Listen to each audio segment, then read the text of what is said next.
Hello viewers, গরিব ঘরের রাজপুত্র ধারাবাহিকের আরেকটি নতুন ভিডিওতে আপনাদের সবাইকে স্বাগতম। এই ভিডিওটির মাধ্যমে আপনাদের জানাতে চলেছি ধারাবাহিকের নতুন আপডেট। চলছে একের পর এক ধামাকা ধারাবাহিকে। সালিমা বিল্ডার্সের মালিক হয়ে মেঘলা, তার সাথে যারাই অন্যায় করেছে তাদের সাথে প্রতিশোধ নিচ্ছে। অনিকেও বাজেভাবে জব্দ করছে মেঘলা। মেঘলা উচিত শিক্ষা দিচ্ছে রাতুলও অনিকে, যারাই মেঘলার সাথে খারাপ আচরণ করেছে সবাইকে জব্দ করছে মেঘলা। তাই তো রাতুলের সামনে অর্ডার ক্যান্সেল করে অর্ডার পেপার ছিঁড়ে রাতুলের মুখে ছুঁড়ে মারল মেঘলা। হ্যাঁ বন্ধুরা, এমনই ধামাকা দেখা যাবে। বিস্তারিত সম্পূর্ণ জানতে হলে ভিডিওটি না টেনে দেখতে থাকুন শেষ পর্যন্ত।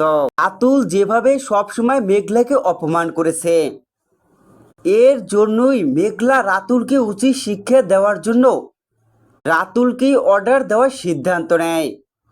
কেননা আসলে তো মেঘলা রাতুলকে চাইছে নিঃস্ব করে পথে বসাতে, পথে বসিয়ে ভিখারি বানাতে চাইছে রাতুলকে। এটা তো আর জানে না রাতুল। রাতুল তো সালেমা বিল্ডার্সের 10,000 কোটি টাকার অর্ডারটা পাওয়ার জন্য উঠে পড়ে লেগেছে। কেননা এই অর্ডারটা পেলে অল্প দিনেই কোটিপতি হয়ে যাবে রাতুল।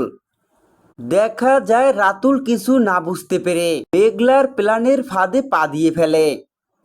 সেখানেই দেখা যায় মেঘলার দুই শর্ত অনুযায়ী রাতুল তার বাড়িতে নিয়ে গেলে মেঘলা তার জুতো দিয়ে সবাইকে নিজের গালে চড় মারতে বলে। মেঘলার কথা মতো অর্ডারটি পেতে সবাই জুতা হাতে নিয়ে নিজেদের গালে চড় মারে। এমনকি ব্যাংক থেকেও 300 কোটি টাকার লোন নেয় রাতুল। সালেমা বিল্ডার্সের 10,000 কোটি টাকার অর্ডার পেতে ব্যাংক থেকে 300 কোটি টাকা লোন নিয়ে সালেমা বিল্ডার্সে আসে। সেখানেই দেখা যায় আসল ঘটনা। ধামাকা ঘটে। মেঘলাকে করা রাতুলের সমস্ত অপমানের প্রতিশোধ নেয় মেঘলা। রাতুল সমস্ত অর্ডারটি পাওয়ার জন্য সমস্ত পেপারস সালেমা বিল্ডার্সের ম্যানেজারের কাছে দেয়। সেখানে সেই পেপারসগুলো নিয়ে দেখতে থাকে মেঘলা। মেঘলা পেপারসগুলো দেখে আর হাসতে থাকে। এইটা দেখে অবাক হয়ে তাকিয়ে থাকে রাতুল। এক পর্যায়ে দেখা যায় রাতুল মেঘলার উপরে উত্তেজিত হয়ে পড়ে। মেঘলাকে কিছুতেই সহ্য করতে পারছে না রাতুল। আসলে তো রাতুল জানার যে মেঘলা সালেমা বিল্ডার্সের মালিক। রাতুল ম্যানেজারের সামনে মেঘলার সাথে বাজে ব্যবহার শুরু করে। তখনই দেখা যায় মেঘলা রাতুলের দেওয়া সমস্ত পেপারসগুলো ছিঁড়ে ফেলে রাতুলের মুখে ছুঁড়ে মারে।